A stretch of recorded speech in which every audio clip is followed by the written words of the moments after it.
To the ancient world, leadership was simple to measure. You looked for the tallest, strongest man, dressed him in heavy bronze armor, and gave him a crown.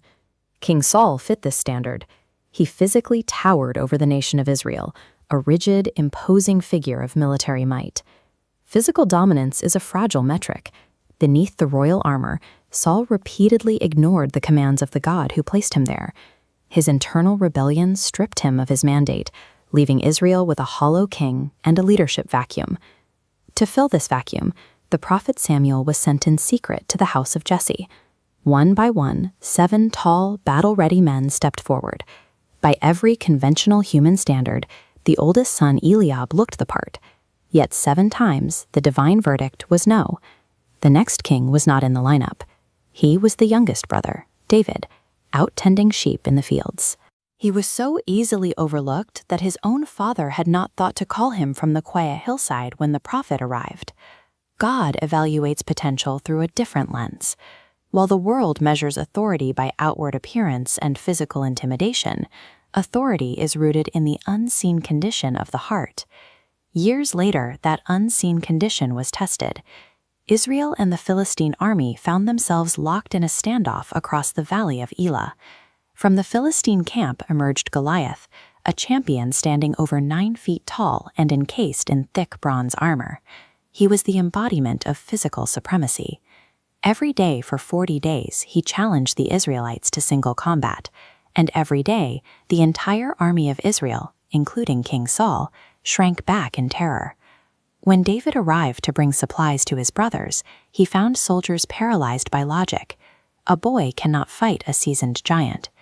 Even when Saul offered his own royal armor, David tried it on and took it off.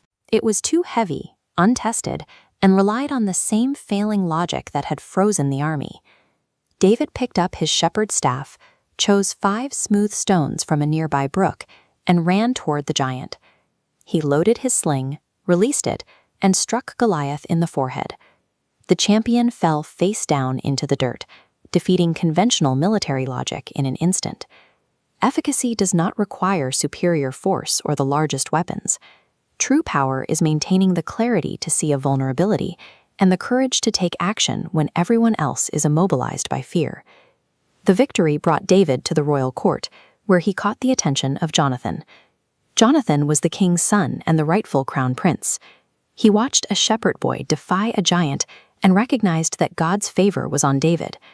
Rather than viewing this rising star as a political threat, Jonathan made a choice. He then handed over his armor, along with his sword and his bow. He was giving up everything that marked him as the heir to the kingdom. This was a deliberate surrender of his own royal inheritance to a man who had no legal claim to it. True leadership is secure enough to reject the instinct for jealous competition. It proves its strength by voluntarily stepping aside to elevate another person's calling. King Saul reacted differently. As the nation celebrated David's success, the king's jealousy turned into a murder, forcing David to escape through a window and flee into the wilderness as an outlaw. The pursuit lasted for years, culminating in an encounter in the region of En-Gedi.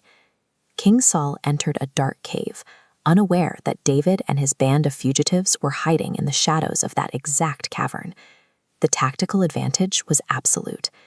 David's men urged him to strike, framing the vulnerable king as a gift. This was a clear shortcut to eliminate his tormentor and seize the throne he had been promised years ago. David crept forward with his blade drawn, but instead of assassinating the king, he carefully cut off a single corner of Saul's robe. He ordered his men to stand down, leaving Saul unharmed. Saul allowed his resentment to turn him into a prisoner of his own bitterness. David, however, demonstrated that the highest form of authority is moral discipline. Power is proven by what a leader chooses to leave behind. Saul's reign collapsed under the weight of his own corruption. During a battle against the Philistines on Mount Gilboa, the Israelite army was overwhelmed. Saul and his sons, including Jonathan, fell, leaving the wounded king to take his own life on the battlefield. When the news reached David in the wilderness, he did not celebrate the death of his enemy. he tore his clothes and wept, composing a public lament out of genuine grief for both his closest friend and the man who had spent years hunting him. This timeline highlights the distance between David's secret anointing in Bethlehem and his actual coronation in Jerusalem. The space between these markers represents years of managing outlaws, evading capture, and practicing moral discipline. These experiences converted a shepherd's patience into a ruler's resilience, ensuring he would value the life of his subjects later because he had valued the life of his enemy now. Eventually, the elders of all Israel came to David at Hebron and anointed him ruler over the nation. He established his capital in Jerusalem, bringing a long-held promise into tangible reality. The path to a significant outcome is rarely a straight line. Life's greatest calling is the result of long-term faithfulness during the chapters that seem the most confusing.